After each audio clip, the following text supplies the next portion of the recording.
Então, vamos falar um pouco de OCT nas doenças neurodegenerativas. Eu não tenho nenhum conflito de interesse comercial em nenhum dos produtos que são mencionados aqui, a não ser o interesse pela pesquisa mesmo. E, inicialmente, eu vou falar, e principalmente, vou falar da doença de Alzheimer, que é a doença neurodegenerativa progressiva mais comum, e, infelizmente, é uma doença que não tem cura ainda e é uma doença fatal. Mais de 70% dos casos de demência em todo o mundo são por doença de Alzheimer. A gente sabe que 1 a cada 5 pacientes ao redor dos 85 anos de idade vão sofrer de demência por Alzheimer. E esse aumento do número de casos tem acontecido principalmente pelo envelhecimento da população, que é um fenômeno mundial. A doença, como eu disse, é incapacitante fatal, e isso não é só um problema de saúde individual, é um problema realmente de saúde pública, porque tem grande impacto econômico e social. Falando um pouco dos fatores de risco, existem 2 fatores de risco que não são modificáveis. Obviamente, os fatores genéticos, então, quem tem história familiar de doença de Alzheimer, obviamente, está mais suscetível, está mais sujeito a ter a doença. E a idade, né? Nós não temos a capacidade de frear o envelhecimento, o tempo. Então, esses 2 fatores em conjunto são fatores não modificáveis.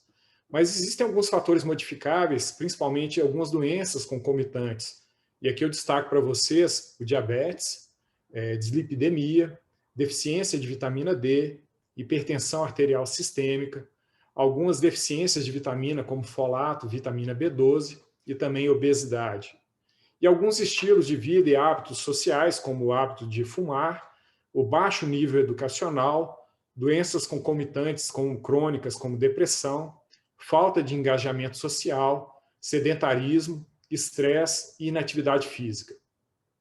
Outros fatores, como trauma craniano repetido, é muito importante em algumas atividades ocupacionais, principalmente atividades esportivas, então lutadores de boxe, lutadores de MMA, também estão sujeitos a sofrer. O exemplo clássico que a gente tem é aquele famoso lutador de boxe, Muhammad Ali, que desenvolveu a doença de Parkinson, que é uma doença neurodegenerativa associada também a traumas cranianos repetitivos. Então, aqui existe uma tabela mostrando os fatores de risco, mas só para enfatizar todos esses aspectos que eu já comentei anteriormente, enfatizando que cada um desses aspectos são importantes porque eles são modificáveis.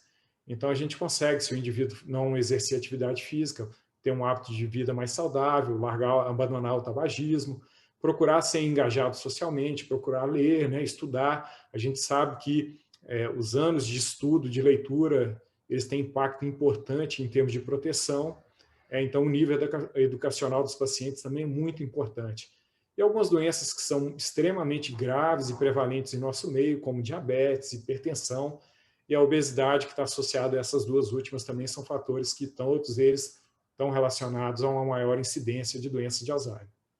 Como que o neurologista, o clínico, ele faz o diagnóstico de doença de Alzheimer? Basicamente é teste cognitivo, que em geral ele é aplicado por uma neuropsicóloga.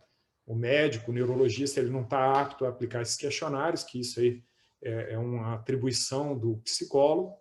E existe a avaliação clínica como um todo, e o exame de neuroimagem, principalmente é utilizado o exame de ressonância, não só para avaliar como são as alterações do córtex cerebral, mas também para afastar outras causas de demência vascular ou de outras doenças que podem gerar demências secundárias que não Alzheimer.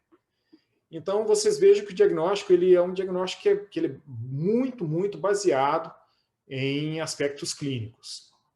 Aqui são alguns exemplos de testes cognitivos, de rastreio. O mini exame do estado mental é o mais utilizado. Ele tem a vantagem de ser rápido, fácil de execução, mas ele tem algumas limitações, principalmente por não ser um exame muito sensível. Então, existe um outro exame, que é esse MoCA, que é o Montreal Cognitive Assessment, que é um exame um pouco mais elaborado, foi desenvolvido por pesquisadores do Canadá, e ele é justamente indicado para pacientes com escolaridade nível superior mais alto. Então, são os 2 testes cognitivos, existem outros, mas são a bateria cognitiva de rastreio mais utilizada em todo o mundo para diagnóstico dessas doenças.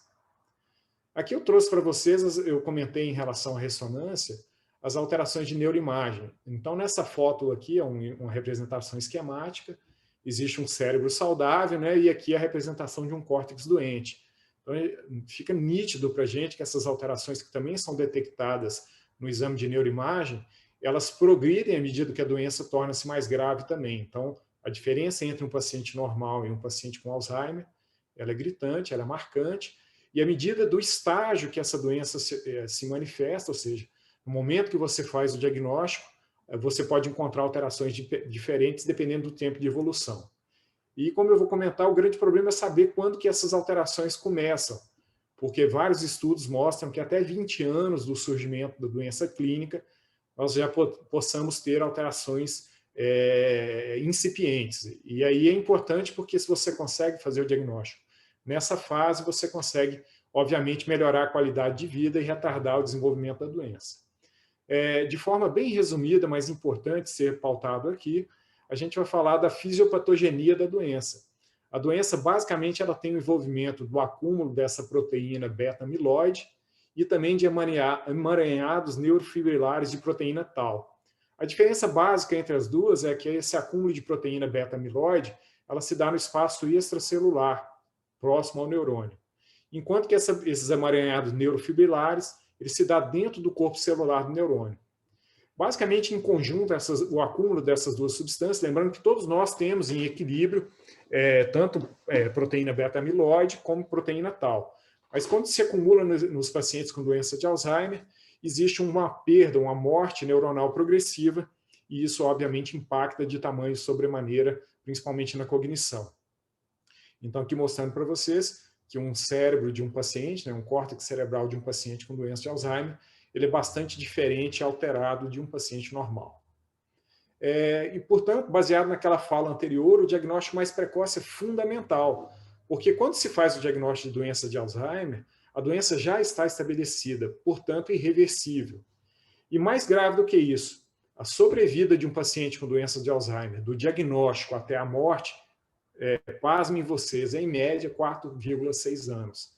Então, sem dúvida, é uma doença que é fatal. E os cuidados e os tratamentos são apenas paliativos, eles são pouco eficazes, a não ser que você consiga fazer um diagnóstico numa fase mais precoce. Então, conforme eu comentei, as alterações fisiopatogênicas, principalmente aquelas alterações da proteína tau e dos emaranhados neurofibrilares, eles podem estar presentes muito antes da doença se manifestar. Então, a busca desses chamados biomarcadores são importantes, porque se você detecta isso numa fase pré-sintomática, você pode conseguir interferir com a evolução da doença. E principalmente, você consegue melhorar a qualidade de vida, retardando a progressão da doença, enfatizando que é uma doença que ainda não tem cura. Além disso, esses biomarcadores podem ser muito importantes uma vez que você desenvolve e estuda drogas. Então, determinadas medicações que você pode introduzir, você consegue monitorar o efeito dela através da dosagem, da medição ou da quantificação desses biomarcadores. Então, esse gráfico aqui é muito importante, na verdade, essa tabela, porque ela mostra que todo mundo vai envelhecer, né? Todos nós esperamos envelhecer, vivermos, né, ao máximo de tempo possível, mas com qualidade, e que a idade, né, o envelhecimento, ele está associado a um declínio cognitivo. Mas é um declínio cognitivo muito leve. E nos pacientes que têm doença de Alzheimer, esse declínio cognitivo é muito marcante. E aí sim ele impacta, de dúvida nenhuma, na sobrevida do indivíduo, ele impacta de sobremaneira na qualidade de vida do paciente. E todo desafio, conforme eu falei, é detectar esse tipo de alteração na fase pré-clínica da doença.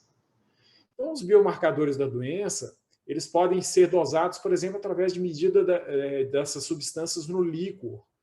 Aqui no Rio, por exemplo, aí em São Paulo, centros maiores, Belo Horizonte, a gente tem laboratórios que fazem análise e detecção, por exemplo, de fragmentos dessa beta-proteína 42 ou de fragmentos de proteína tetal ou petal. E isso é importante, né?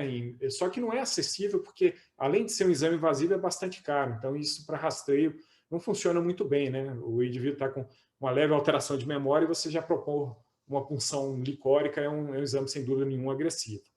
E o exame de imagens do tipo PET, ele é importante porque ele consegue mostrar de forma quantitativa esse acúmulo dessas proteínas beta-amiloides no cérebro. Mas também são exames muito caros, né, e restritos em grandes centros e, às vezes, talvez centros de pesquisa e que não funcionam para a população geral e principalmente para rastreio. Então, isso torna inadequado esses tipos de exame para triagem. Então, isso tudo é importante porque um biomarcador ideal numa doença grave como essa, e tão prevalente, ele teria que ser não invasivo, ele teria que ser de fácil acesso, reprodutivo em diversos centros, que permitisse exames seriados e que fosse de custo relativamente acessível, né? E aí, a retina, será que ela pode ser um bom biomarcador de doença neurodegenerativa? Eu acho que sim, porque nós temos algumas ferramentas e o OCT, principalmente, pode ser uma ferramenta interessante. Vejam, por exemplo, por que existe esse racional de se usar as imagens da retina para fazer essa correlação com doença neurodegenerativa. É porque a origem embriológica das duas é semelhante. Esse vídeo é um vídeo interessante que eu vi até na rede social há um tempo, eu trouxe para vocês, quem não viu ainda, mas mostrando que o desenvolvimento cerebral, a origem, né, do olho e do cérebro é a mesma, né? Então, além dessa origem embriológica, a gente tem origem... two outpouchings, which are the eyes.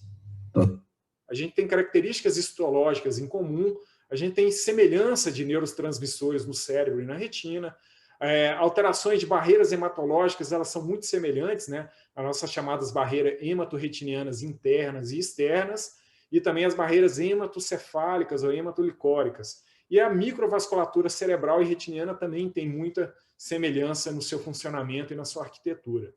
Então, tem todo sentido usar a retina para se avaliar. E, sem dúvida nenhuma, o exame mais importante, sem dúvida nenhuma, esse é o exame que revolucionou, talvez o principal exame que revolucionou a história da oftalmologia. Nós passamos a entender e diagnosticar diversas doenças que antes a gente não entendia ou não descrevia e foram descritas depois através desse aparelho. De toda a linha de pesquisa que faz parte já da minha vida há algum tempo, sempre envolve direto ou indiretamente o OCT, então eu, sem dúvida nenhuma, sou um entusiasta dessa tecnologia e eu acho que o OCT ele vem, sem dúvida nenhuma, para entender diversas doenças com grandes aplicações na nossa área, sem dúvida. E aí os mapas que a gente usa de análise para qualquer doença, não apenas retiniana, qualquer doença que você vá avaliar, principalmente uma doença neurodegenerativa, ela tem alguns protocolos que são importantes. Então é bom, na hora de fazer ou solicitar o exame, fazer a avaliação da espessura da camada de fibras nervosas peripapilar, ela é muito importante, a espessura macular total como um todo, e mais recentemente a gente consegue, a maioria dos aparelhos, eles têm a capacidade de nos promover medidas reprodutíveis e quantitativas da espessura das camadas internas da retina. Quando a gente fala camadas internas da retina, a gente está falando da camada de células ganglionares que vem junto na análise com a camada de células da camada plexiforme interna, e temos também a camada de fibras nervosas da região macular, que nada mais, nada menos que é um prolongamento dos axônios, que são axônios, né, que se originam das células ganglionares da retina. E isso pode ser estimado de forma quantitativa. Isso em diversas doenças neurológicas, mas em diversas neuropatias, o glaucoma é a mais conhecida delas, que usa desse artifício para fazer não só o diagnóstico mais precoce, mas também incorporado no segmento desses doentes. E tem vários, né, cada aparelho tem sua especificidade, mas em comum a maioria dos aparelhos usam esse mapa do ETDRS, mas principalmente esse mapa dividido em 6 setores, que tem medidas tanto da espessura global, como nesses segmentos de inferior, nasal e temporal, medindo 6 milímetros na região macular. Então, basicamente são as ferramentas que a gente deve utilizar em diversos centros para ter uma quantificação da espessura macular. E quais são as alterações estruturais inicialmente que a gente pode detectar em pacientes com doença de Alzheimer? A mais classicamente, foi uma das primeiras descritas, é a diminuição da espessura da camada de fibras nervosas peripapilar. E isso, nos primeiros estudos, demonstrou que você tinha basicamente um comprometimento dos 4 quadrantes, ou seja, os 4 segmentos superior, inferior, nasal e temporal, mas também nos setores, em toda a espessura, nos 4 setores. E mostrar também que à medida que existe uma piora da doença clínica, existe também um declínio desses valores.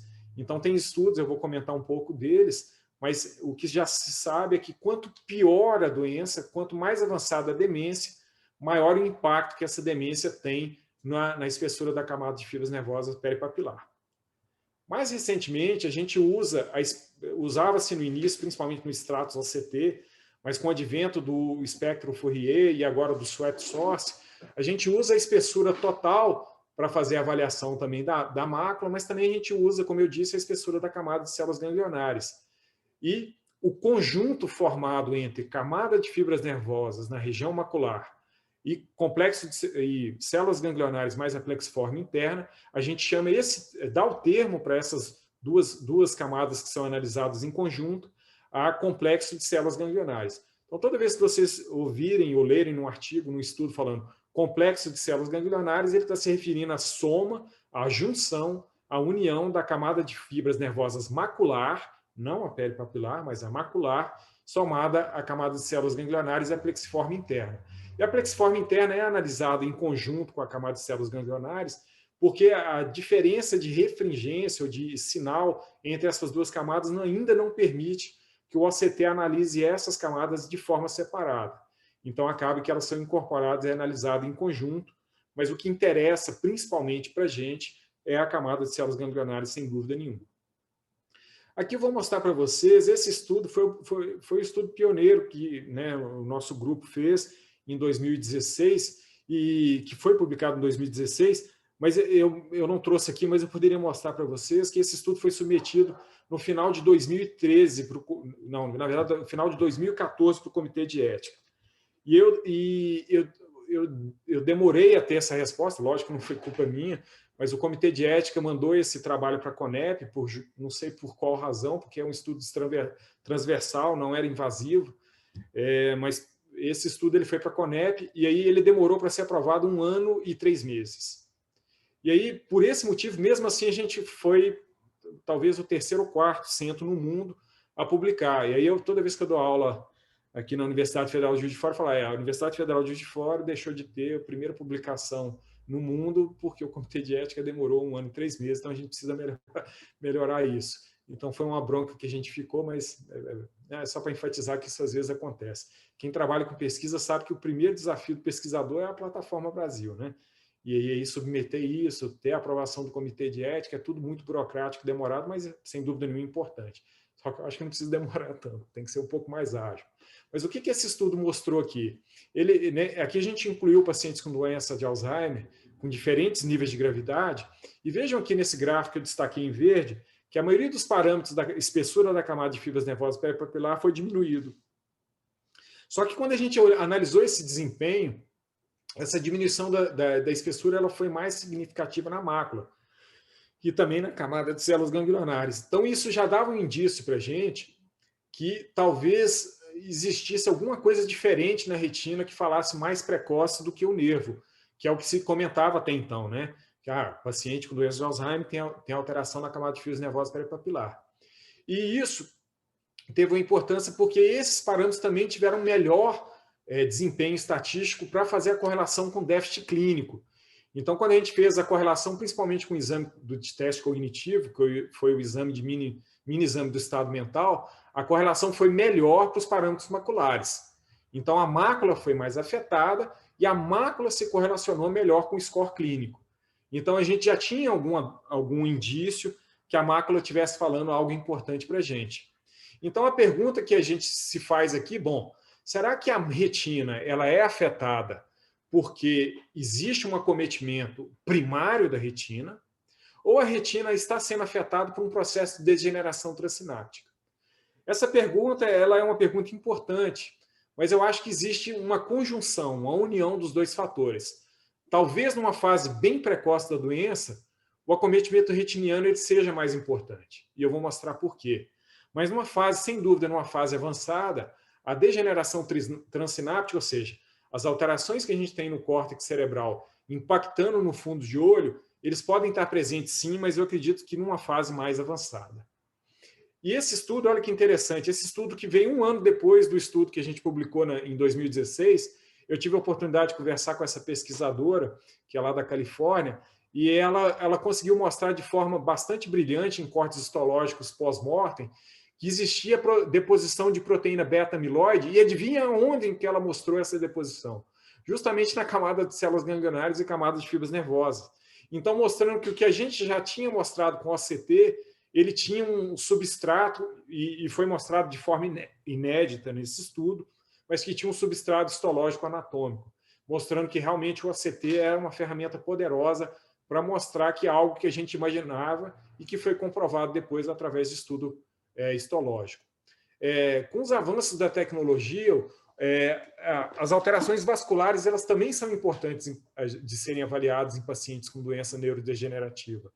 E aqui a gente pode saber que a medida da espessura da coroide também ela é impactada nesses pacientes. É difícil falar quanto que isso tem de causa e efeito para o impacto, porque a gente sabe que a coroide ela é principalmente responsável pela nutrição e pelo metabolismo da retina externa. E pelo menos a maioria dos aparelhos convencionais, com exceção o HRA da Heidelberg, eles não são capazes de medir de forma quantitativa os fotorreceptores. Então, as medidas de espessura de fotorreceptores, ela ainda é um desafio para a maioria dos aparelhos de OCT, mas que eu acho que, sem dúvida nenhuma, num futuro breve, a gente já vai ter isso para a maioria dos aparelhos comercialmente disponíveis. E também foi demonstrado que, através do OCT angiography, esses pacientes tinham não apenas o aumento da zona vascular da fóvea, mas também outros estudos eles mostraram que existe um comprometimento da densidade capilar, mostrando que existia, sem dúvida nenhuma, um acometimento do plexo capilar superficial e intermediário, e principalmente da retina interna, mostrando que o componente vascular é importante tanto na circulação interna quanto externa, ou seja, as barreiras hematorretinianas internas e externas, elas, sem dúvida nenhuma, elas são afetadas em pacientes com doença de Alzheimer. Só que a gente ainda não consegue afirmar se esse mecanismo fisiopatogênico ele é um mecanismo primário ou secundário, porque vários estudos em doenças como glaucoma e outras neuropatias ópticas mostram que quando você tem uma diminuição importante da espessura de células ganglionares e também da camada de fibras nervosas peripapilar, consequentemente, existe uma diminuição dessa densidade capilar. E aí especula-se se isso é por um mecanismo de feedback, porque talvez você tendo menos célula ganglionar com menos demanda metabólica, automaticamente o número dessa camada é diminuída.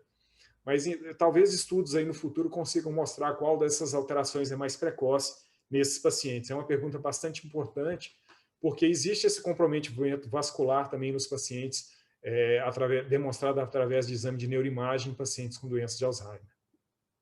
Aqui só mostrando a imagem do estudo que eu comentei, da deposição da proteína beta-amiloide na retina.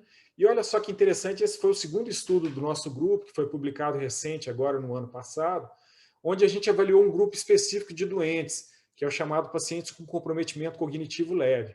Os pacientes com comprometimento cognitivo leve, para quem não conhece, não está familiarizado com a doença, ele é considerado por muitos autores um estágio intermediário entre o envelhecimento normal e a demência, a doença de Alzheimer.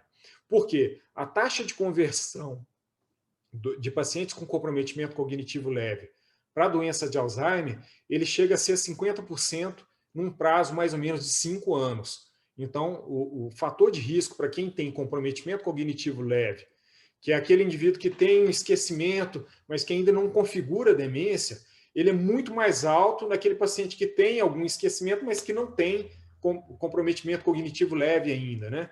Ou seja, esses pacientes com comprometimento cognitivo leve, eles acabam sendo, grande parte deles, de muito risco para a conversão para a doença de Alzheimer. E aí a gente fez um estudo focado nesses pacientes. E muitos desses pacientes, a gente não publicou esses dados, mas uma análise dos nossos dados que a gente talvez publique, muitos desses pacientes com comprometimento cognitivo leve converteram para a doença de Alzheimer depois.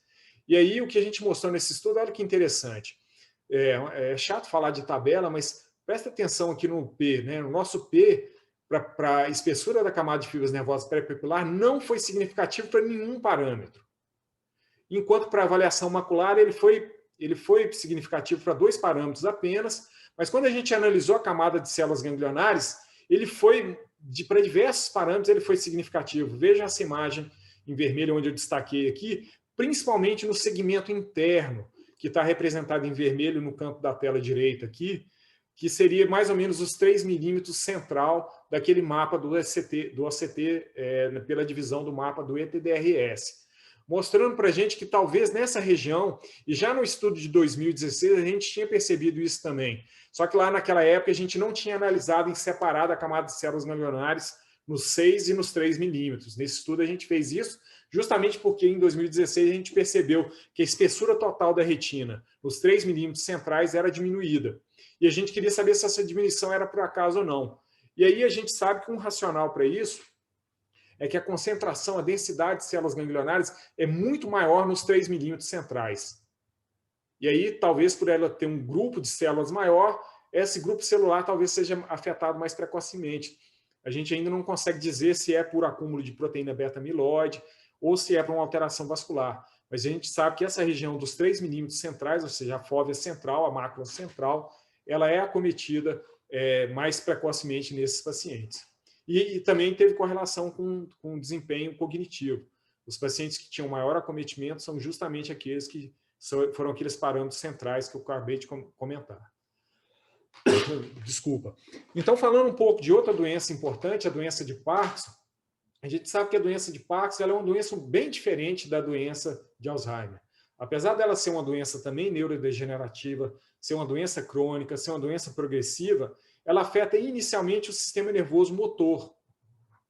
E esses sinais e sintomas eles são tremores, rigidez, lentidão dos movimentos e dificuldade de marcha.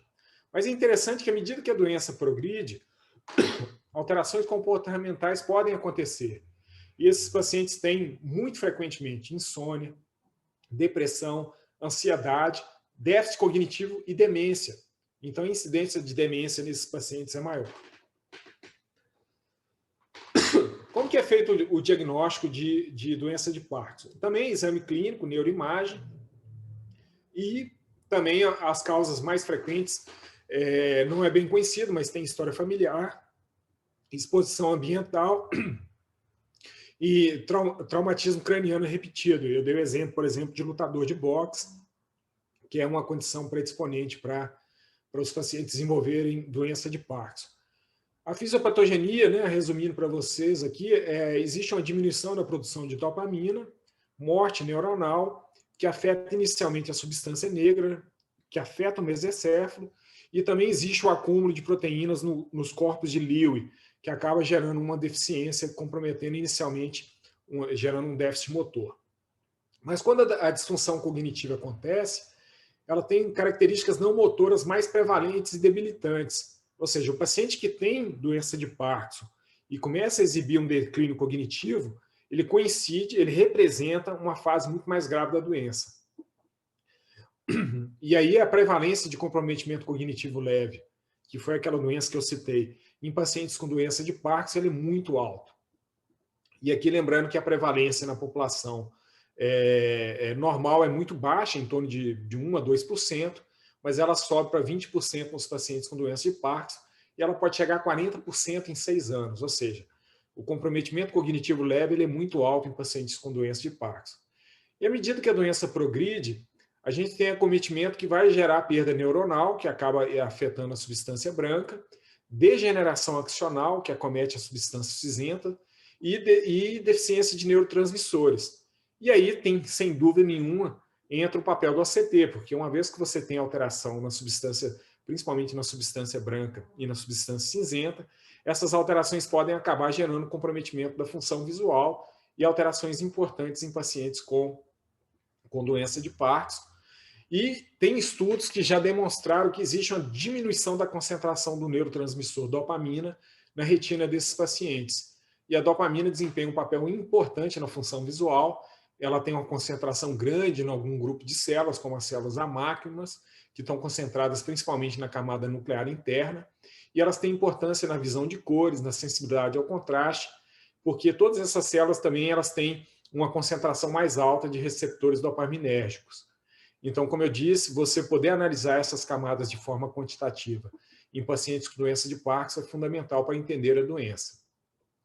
Existe um estudo interessante que foi publicado pelo grupo lá de São Paulo, comandado pelo professor Mário Luiz, que mostrou, sem dúvida nenhuma, esses pacientes tinham diminuição não apenas da camada de espessura de células, da camada de fibras nervosas peripapilar, mas que esses pacientes também tinham diminuição da coroide, mostrando que existe esse comprometimento vascular também em pacientes com doença de Parkinson. Então, mostrando que esses pacientes tinham essa alteração, tinham acometimento da mácula, tinham acometimento das células ganglionares, mas também da camada de células ganglionares e também da coroide. Outra doença neurodegenerativa que vocês ouviram falar, com certeza, muitos de vocês já tiveram pacientes, e que ficou muito famosa há alguns anos, porque encabeçou-se uma campanha para arrecadar fundos, né, para se concentrar pesquisas nessa doença, que também é uma doença fatal, né, que é a esclerose lateral amiotrófica, também chamada de ELA. Tinha aquele teste do balde gelado, né, que as pessoas tomavam um banho de uma água bastante gelada, mas para lembrar a importância do diagnóstico dessa doença. Essa também é uma doença muito grave, muito triste, é uma doença neurodegenerativa fatal, que acomete também neurônios motores, né, a semelhança com a doença de Parkinson, mas é que ela acaba afetando músculos estriados voluntários. E além dos sintomas clínicos, né, que é rigidez, espasmo muscular, fraqueza, atrofia muscular, alteração da fala, deglutição, respiração, você pode ter quadros graves de insuficiência respiratória que pode levar esse paciente a óbito. Então, é uma doença realmente que ela tem esse componente genético. Existe aqui em Minas Gerais um grupo de estudo, que é o que eu participo aqui na Universidade Federal de Juiz de Fora, que tem mais de 60 pacientes familiares assim cadastrados com ela, e que a gente já está desenvolvendo pesquisas nessa área para tentar entender a diferença do acometimento da retina desses pacientes e pacientes que não são, por exemplo, que não têm característica genética ou que são portadores assintomáticos da doença. E a gente espera que talvez no futuro a gente possa trazer para vocês alguma resposta, lembrando que essa doença também, a sobrevida, né, uma vez que é feito o diagnóstico, a sobrevida é baixa, em torno de 2 a 4 anos. Então, a esclerose lateral amiotrófica, ela afeta o sistema nervoso não motor, também pode ser envolvido, e aí você tem alterações no encéfalo que são importantes. Então, esses pacientes vão ter diminuição do volume cerebral, vão ter perda também de substância branca e cinzenta, e isso, obviamente, com analogia com o que eu já mostrei, vai acabar afetando a via óptica, a retina e o nervo óptico, e aqui é mais ou menos uma repetição dos achados que a gente já comentou, mas o desafio é saber também se, de acordo com a gravidade da doença, se o tipo genético ou a fase da doença, se a gente tem mais ou menos acometimento, essas dúvidas ainda não foram completamente respondidas nessa doença.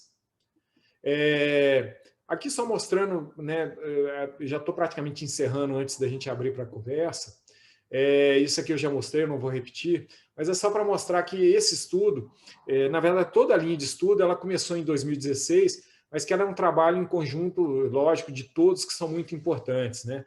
Eu tive a felicidade de ter a participação de alunos de iniciação científica, que é a Luciana Schecker, que ajudou bastante no estudo, a doutora Luciana, aqui do Hospital de Olhos de Fora, que também me ajudou na análise e na captura das imagens, a doutora Carolina também, que está nos assistindo aí, que participou do estudo, o doutor Leopoldo, que é do Departamento de Neurologia e foi meu professor, e eu tive a felicidade agora de trabalhar como colega, né, pesquisador junto com ele. A doutora Ana Laura, que também é professora da neurologia, que foi minha aluna de pós-graduação, ela defendeu esse ano, em plena pandemia, na verdade foi a primeira defesa de tese remota, ela defendeu sobre o comprometimento cognitivo leve, e o professor Mário Luiz, que é parceiro aí de tantas publicações, desde a época de residência, é uma minha maior referência em pesquisa e dedicação a essa área, é um profissional realmente exemplar. Aqui a gente foi agraciado nessa época, aqui em 2015, como melhor trabalho no Congresso da USP, foi uma felicidade enorme, mostrando que a gente estava no caminho certo.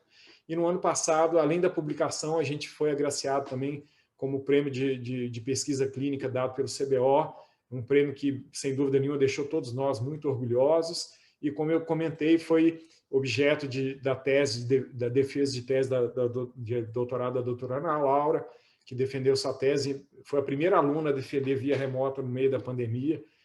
Todos nós ficamos, no início, muito frustrados, porque a defesa de tese, muito mais do que uma defesa, é uma celebração de uma conquista, e aí não pôde vestir a beca. Lá na USP é bem tradicional a defesa de tese, a gente não pôde aglomerar, e ela está devendo ainda essa aglomeração. Segundo ela, vai reunir depois todo mundo para comemorar quando for possível. Aqui contando um pouco, algumas coisas são muito eu acho que talvez por coincidência ou sorte que acontecem na nossa vida, né?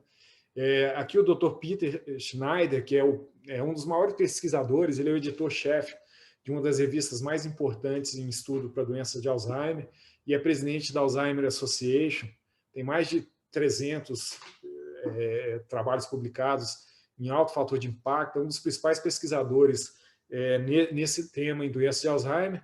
E eu lembro que a gente teve um congresso da ARVO, que foi no Havaí, que, se eu não me engano, foi em 2018, e a gente mandou esse trabalho na época do comprometimento cognitivo leve, que estava ainda preliminar, mas com alguns dados importantes que a gente mandou, e eu não pude ir no congresso de última hora porque eu tive que atender um pedido de um curso de um colega, que era um curso pré-congresso, que ia coincidir justamente com o primeiro dia da apresentação, que quando caiu o meu trabalho. Então eu poderia ir em todos os outros dias, mas o meu trabalho foi selecionado para ser apresentado no primeiro dia de congresso, foi no domingo. E aí, depois de um tempo, o trabalho foi apresentado, foi ótimo, correu tudo bem, eu não pude ir, não pude conhecer o Havaí, e aí eu recebo um e-mail, e aí eu recebi um e-mail desse doutor Peter, falando que tinha me procurado no congresso, foi no meu pôster, e queria falar comigo porque ele vinha acompanhando as publicações, e ele queria dividir a experiência que ele achava que tinha tudo a ver com que, principalmente a Alzheimer Association, estava pensando em termos de futuro para o diagnóstico e triagem de pacientes com doença de Alzheimer. E aquilo eu achei muito estranho, porque, né, a gente desconfia, né? Como é que uma pessoa tão importante assim vai procurar um caboclo aqui da cidade de Juiz de Fora, que está longe dos grandes centros? Mas não, era verdade, e ele convidou, e eu tive a felicidade de participar desse evento, que foi um evento que, na verdade, gerou duas publicações que eu vou mostrar, mas que tentava propor, na verdade, estabelecer o que tinha de conhecimento em relação à doença, em termos de exame de imagem, e o que a gente poderia avançar e quais eram os desafios em relação à doença. E aí saiu dois estudos recentes, que eu recomendo para quem gosta da área, que possam ler, que foi um de 2019, e um de agora recente, de 2020, que foca principalmente na aplicação clínica do OCT e da importância da retina para as doenças neurodegenerativas, com foco principal na doença de Alzheimer. E a gente ficou muito feliz porque, de toda a delegação, quando a gente está estudando e lendo os autores, né, você conhece mais ou menos quem está fazendo pesquisa, muitas vezes só pelo nome e sobrenome. E eu tive a oportunidade de todas as pessoas que eu li os trabalhos e me inspirei, e que vários estavam lá naquele encontro, e isso para mim me encheu realmente de muito orgulho e apontou que o caminho que a gente estava fazendo, que algo que a gente está fazendo, pudesse realmente ter alguma relevância dentro do que estava sendo produzido de conhecimento para essa doença.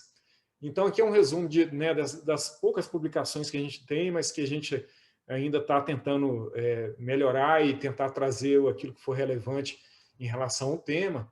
E falar um pouco das limitações, antes de eu encerrar, só falar um pouco das limitações e desafios.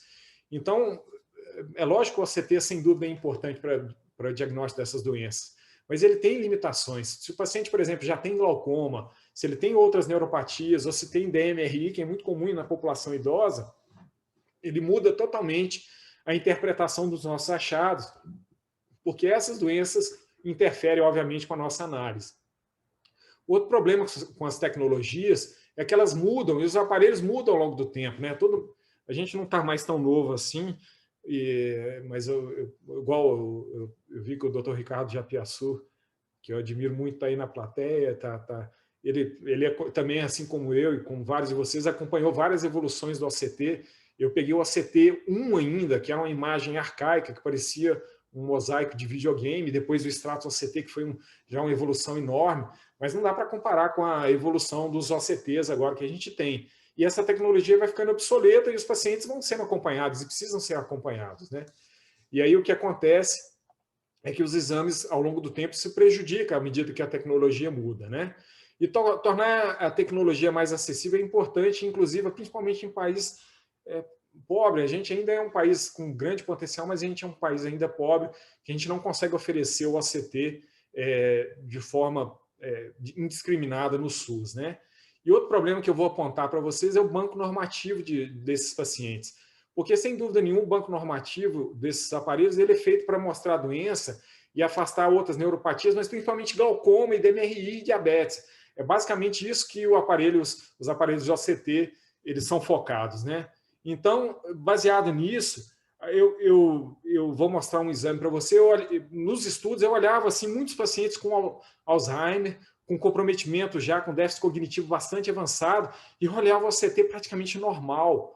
Só que quando eu ia fazer as contas, comparando com o grupo controle pareado, pelo sexo e pela idade, o P era muito estatístico. E eu falei, tem algo errado.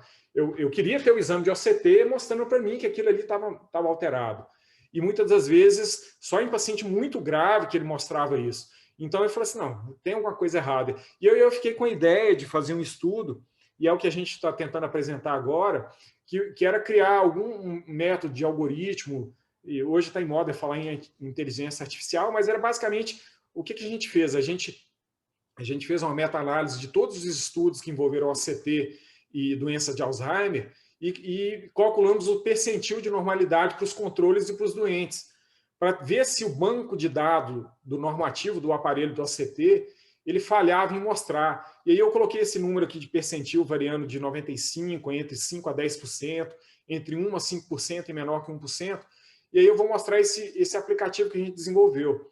Então, aqui você coloca os dados do paciente, o diagnóstico, e você preenche, uma vez que você já adquiriu os dados do OCT, você digita o valor de espessura total, por exemplo, e aí ele vai te dar um valor de percentil, tanto para o doente quanto para o controle. E aqui no exemplo você tem vários que estão em verde, porque ele é considerado normal, mas vários que têm alterado. Aqui, por exemplo, estou digitando o volume macular, e aí coloquei um volume macular aleatório aqui, 7,6, e aqui embaixo vou colocar um menor, de 5,40. E aí ele no 7,6 ele está ok, no 5,40 está alterado. E aí você pode exportar essa análise depois. Então é basicamente isso que a gente teve a ideia de criar um aplicativo. Aí eu vou mostrar um exemplo aqui, é um caso real, é um paciente, inclusive, que participou do estudo. Ele tinha 78 anos de idade, né? Tinha porque ele acabou falecendo, já 2 anos de diagnóstico de doença de Alzheimer e tinha um mini-mental comprometido, 21. Então, quando você olha para o OCT aqui na tela à esquerda, você vê que a espessura de camada de fibras nervosas com um indivíduo de 78 anos, você, pô, tá bacana, tá ok, né? E aí, quando a gente avaliava a camada de células ganglionares, já via que a alteração era um pouco maior. Só que já não era tão bom assim, né? Eu já queria olhar e me dizer que aquilo ali estava alterado.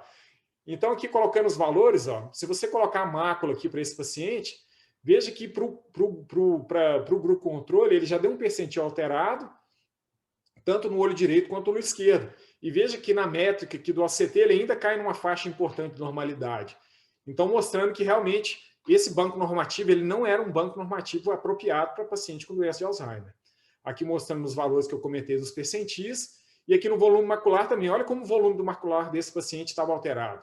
Ele tinha um P estatisticamente bem significativo, mostrando que esse volume macular, com certeza, não é um volume macular normal, só que quando você olha para os dados que são exportados do aparelho do OCT, ele parece normal.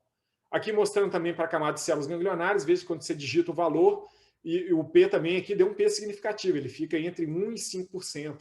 Então, mostrando que talvez essa subanálise, eu acho que o software tem que avançar para isso. Então, essa foi a ideia da gente desenvolver um aplicativo. E aí, a segunda etapa, assim, é a gente validar isso. Então, a gente pegar e fazer a comparação entre doente e controle para ver se isso realmente tinha algum valor. E aí, você pode exportar esses dados, né? Esse aplicativo ele ainda não está disponível na plataforma da Apple, porque a Apple está me cobrando uma aprovação da Anvisa, porque ele entende que isso é um dispositivo médico. Então, nós estamos lutando ainda para ver se a gente consegue essa liberação, mas não está fácil, não. Mas o protótipo do aparelho está pronto, a gente já pretende validar, isso talvez até ajude, como em caráter de pesquisa, até ajude a gente a fazer a aprovação definitiva dele. Então, aqui mostrando um sumário dos resultados, e esse trabalho foi apresentado, os resultados dele iniciais, que na verdade é uma proposta, e a gente também teve a felicidade de ser agraciado aí com o prêmio do melhor trabalho no Congresso. Então, mostrando que né, a gente fica muito feliz com esse reconhecimento que toda a comunidade acadêmica tem dado por todo o esforço que a gente tem feito. E a gente sabe que, né, todo mundo que trabalha com pesquisa sabe que fazer pesquisa no Brasil não é fácil. Não, realmente não é fácil. Então, eu queria deixar aqui de comentários conclusivos que as duas condições que apresentam mecanismos fisiopatogênicos, tanto a doença de Alzheimer, quanto o comprometimento cognitivo leve, a doença de Parkinson, o comprometimento cognitivo leve, todas as alterações têm em comum afetar a retina e o disco óptico. E, por exemplo, a gente aqui não falou, mas pacientes com glaucoma tem que ter muito cuidado, porque esses pacientes com glaucoma, eles não podem, o glaucoma é extremamente prevalente na nossa população, é extremamente na população idosa, e tem muitos estudos que falam que existe essa associação entre doenças neurodegenerativas e o glaucoma, e que talvez o glaucoma fosse uma doença neurodegenerativa com manifestação meramente ou predominantemente ocular. E eu acho que os desafios estão todos aí para a gente avançar nesses estudos. Eu acho que tem muita coisa ainda em aberto, e eu espero que as pesquisas futuras nos ajudem a entender mais sobre essa doença.